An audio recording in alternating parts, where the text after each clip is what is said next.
आजच्या ठळक बातम्या. राज ठाकरे यांच्या स्वप्नातील महाराष्ट्र घडवू, प्रमोद गांधी. अलिबाग आवास नगरीत नवरात्रोत्सव धूमधडाक्यात. इरसालवाडीच्या पायथ्याशी नम्राची वाडीत स्वच्छता अभियान. रत्नागिरी रेल्वे स्थानकातील इंग्रजी फलकांना काळे फासू. दापोली खेड मार्गावर धोकादायक खड्ड्यांमुळे अपघाताची भीती. आता पाहूयात बातम्या सविस्तर स्वरूपात. बातमी 1. महाराष्ट्र नवनिर्माण सेनेचे अध्यक्ष राजसाहेब ठाकरे यांच्या स्वप्नातील महाराष्ट्र घडवण्याचं स्वप्न पूर्ण करण्यासाठी आपण सर्व कार्यकर्त्यांनी अहोरात्र मेहनत करूया, असे आवाहन गुहागर तालुका संपर्क अध्यक्ष प्रमोद गांधी यांनी सर्व कार्यकर्त्यांना केले. मनसेच्या शृंगारतळी संपर्क कार्यालयामध्ये गुहागर तालुका संपर्क अध्यक्ष प्रमोद गांधी यांच्या वाढदिवसानिमित्त गुहागर तालुका मनसेच्या वतीने सत्कार समारंभ आयोजित करण्यात आला होता. त्या प्रसंगी ते बोलत होते. विनोदी जावळकर यांच्या माध्यमातून मी इकडे या तालुक्यामध्ये सक्रिय झालो आणि विनोदी जावळकरांची मला पहिल्या दिवसापासून त्यांचं सहकार्य मिळालं. इतर जे आपले बाळसैनिक आहेत त्यांनी पण खूप सहकार्य केलं, त्यामुळे सर्वांचे आभार व्यक्त करतो. तसंच हे सर्व करत असताना रत्नागिरी जिल्ह्याची आपल्याला जबाबदारी मिळावी असे खूप जण प्रयत्न करत होते. म्हणून पण मला रत्नागिरी जिल्ह्याची जबाबदारी देतील असे सर्वांना सांगण्यात आलं होतं, पण मी स्वतःहून सांगितलं की मला रत्नागिरीची जबाबदारी नको.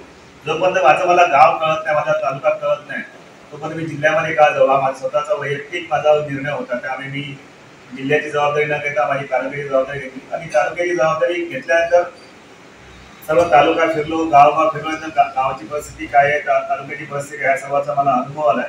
त्यामुळे अनुभवातूनच जो अनुभव आलाय त्या अनुभवातूनच आपण पुढे जाऊ शकतो आणि आपण जिल्ह्याची पण चांगली आपण सेवा करू शकतो, एवढा कॉन्फिडन्स मला आहे.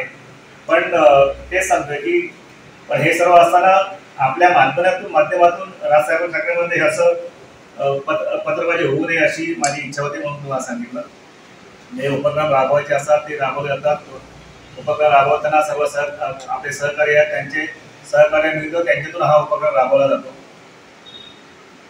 प्रत्येक सर्व पूर्ण जिल्ह्याची अशी परिस्थिती आहे की भरपूरसे लोक सक्षम आहेत काम करायला. त्याने खूप वर्ष 15-20 वर्ष 25 वर्ष कामं केलेली आहेत, पण त्यांना पुढे आणण्यासाठी प्रयत्न केले पाहिजेत. त्यांना जरी ते लोक कार्यकर्ते असतील, सक्षम असतील, पण ते आर्थिकदृष्ट्या सक्षम आहे, हा मोठा इकडे प्रॉब्लेम आहे कोकणामध्ये किंवा सर्व ठिकाणी. त्यामुळे त्या लोकांना अशा प्रकारे आपण सक्षम करू शकतो आणि कसा तालुका चांगल्या प्रकारे चालू शकतो, तालुक्यामध्ये कसे कार्यक्रम राबवू शकतो, याच्यावरती आमची रणनीती माझी चालू असते. बातमी 2.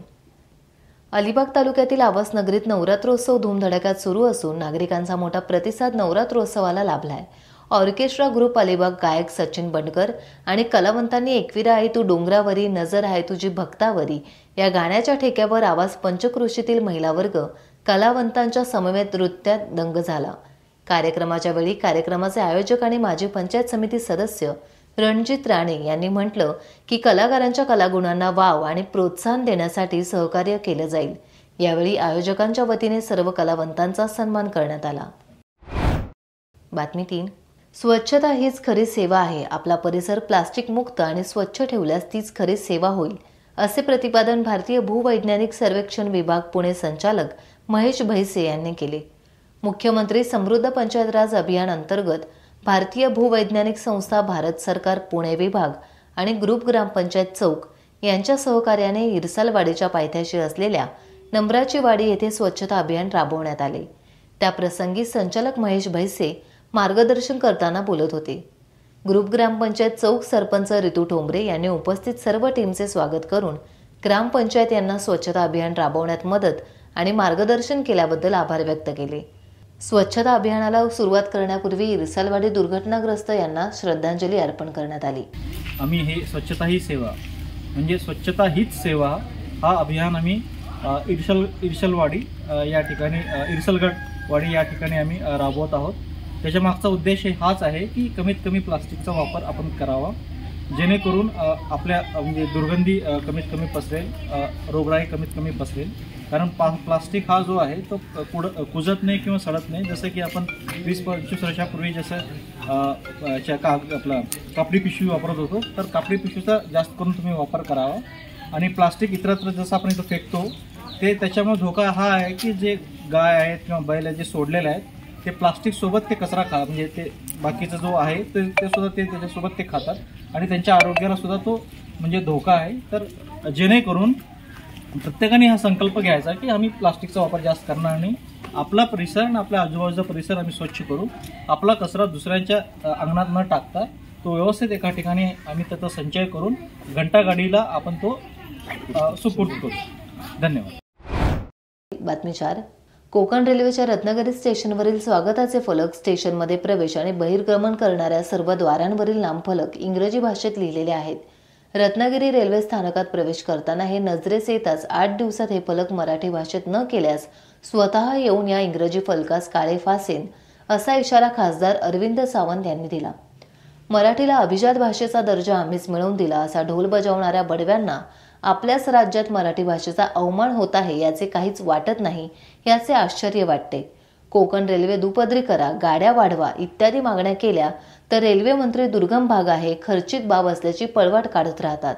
कोकण रेल्वेच्या प्रवाशांवर आजही अधिभार लावला जात आहे. स्टेशन परिसराच्या सुशोभीकरणासाठी कोट्यवधी रुपये खर्च केले जात आहेत.